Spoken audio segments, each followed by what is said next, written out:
ഫാത്തിമയുടെ ഖബറിന്റെ ചാരത്ത് പോയിരുന്നിട്ട് അലിയാര് തങ്ങൾ അസ്സലാമു അലൈക്കി യാ ഫാത്തിമ, ഫാത്തിമ ബീബിയോട് സലാം വിളിച്ചു.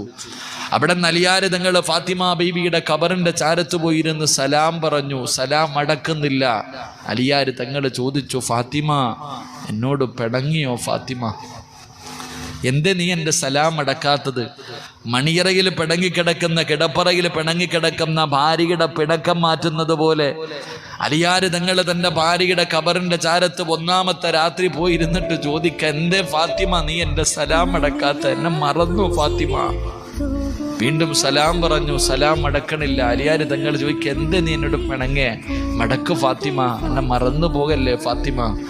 രണ്ടാമതും സലാം പറഞ്ഞിട്ടും അടക്കാതെ വന്നപ്പോ അലിയാര് തങ്ങൾ ഫാത്തിമ ബീബിയുടെ ഖബറിന്റെ മുകളിൽ കൈവച്ചിട്ട് ആ ഖബറിനോട് ചോദിച്ചു, അലിയാര് തങ്ങൾ ഖബറെ, എൻ്റെ ഫാത്തിമയുടെ വിശേഷം എന്താ?